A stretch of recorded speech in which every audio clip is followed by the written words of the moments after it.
Oh wow, that was embarrassing. So I did a whole recording, then found out that it wasn't actually recorded. So I have to do it all over again, which is worse because now it's the awkwardness times 2 because I have to do it again.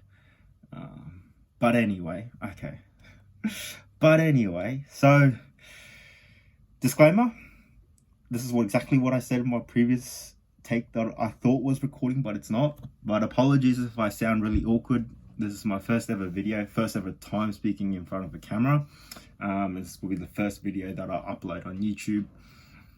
So apologies if I do sound awkward or look awkward. So the purpose of the videos that I was going to upload on YouTube were sort of my training vlogs, my training sessions. And I was going to use that more sort of like a training vlog or training diary to try and get back to where I was when I was at my peak of my weightlifting. So when I was doing competitive weightlifting, my best lifts were 140 in the snatch. Sit!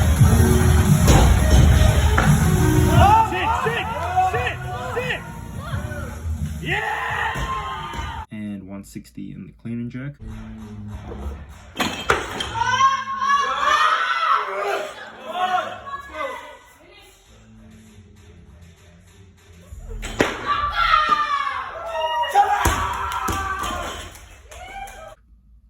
And I sort of stopped training for a bit, stopped training seriously anyway for a bit, and sort of dropped off. So I thought making these videos would be a good way of tracking my training sessions as well as sort of accountability in a way, so that I actually try and reach those goals. My main goal at the moment is to get back to my peak. So that's a 140 snatch, 160 clean and jerk, as I said before. Realistically, I think it's going to be very hard to reach those numbers because they were hit back in 2020, which was peak lockdown in Australia. So what I was doing, basically, I didn't have uni. All my uni was online. I didn't really work either. So all I was doing is eating, sleeping, and basically training. And I was training 9 sessions a week. Most of the days I was training double sessions, so morning session and arbo session. So yeah, I was training like crazy. And then after that, all I did was eat and sleep. So again, I was living like an athlete, basically. And that's why I think I got to those numbers. Realistically, I don't think the way I'm going to train now, I'm not going to be able to hit those numbers. I'll try my best, of course, to reach the goals. But I think it's just a good sort of starting point. So like I said, I'll try and record all my sessions. I was planning on training 3 to 4, maybe 5 sessions a week, depending on how I structure my program. And I'll try and record all my sessions. It's going to be hard because I am training at my sort of uni gym at the moment. It's a bit like a commercial gym, but they do have platforms, which is okay. But again, filming in a commercial gym is always a pain in the ass. So look, I'll try my best. I'll try and do some background commentary in most of those sessions to sort of give an insight on how I was feeling or why I was doing this and what I was feeling for each of my lifts. So I think my first goal would be to try and hit a 120 snatch and a 140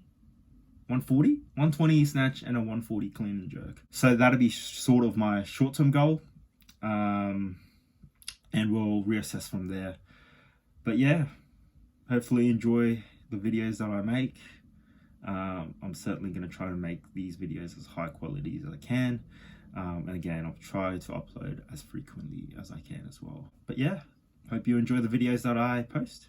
Alrighty guys, so we just finished the whole spiel about my reason behind the training vlogs and my goals and my short-term goals for the program.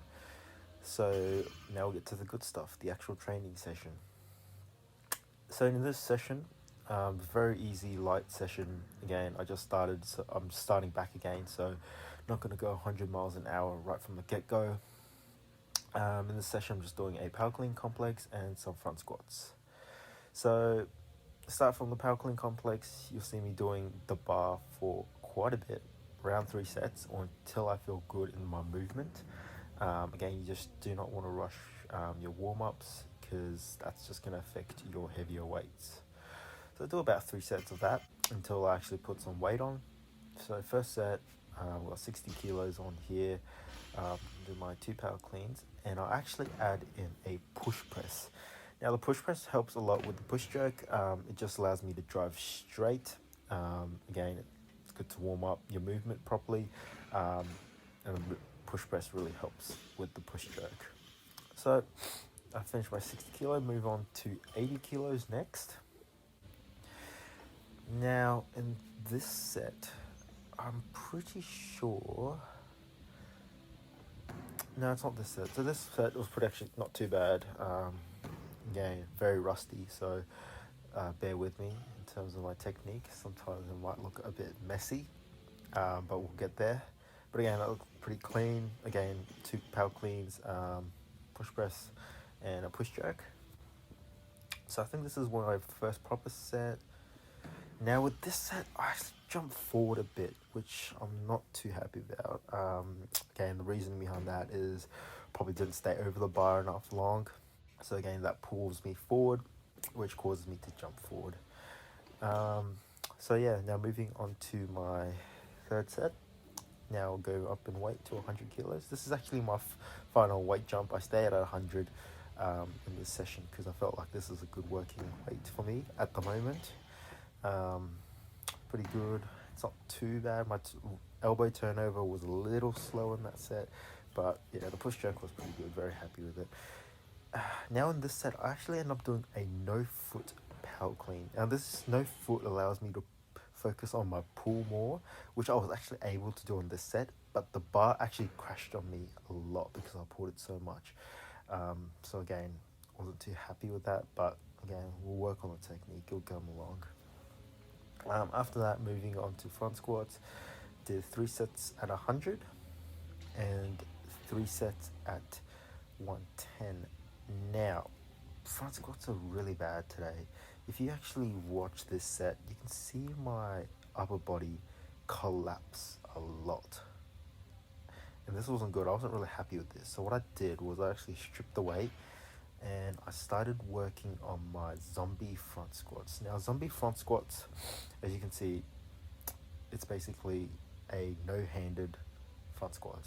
You're just resting your bar along your shoulders and your sort of clavicle area.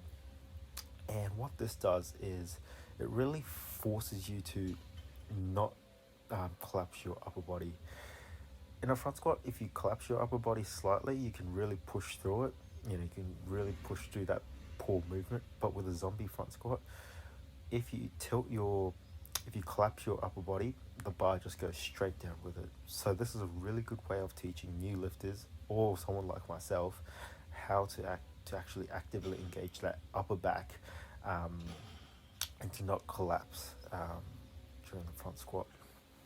So as you can see here, I actually end up just going to 100, which is, perfect weight for me. And it just looks much better. I'm not collapsing my upper body. My upper back is engaged more. And again, this is also a good way of actively using your legs more in the squat. So I feel like myself, who's a very back dominant squatter. Back dominant meaning you tend to really shoot your hips up out of the bottom of your squat. Then this is a good way of actually using your legs to drive out of the bottom. Again, this is my last set. You can see how difficult it is. But yeah, this is just my session for today. Very quick, very easy. So yeah, thanks guys. See you in the next video.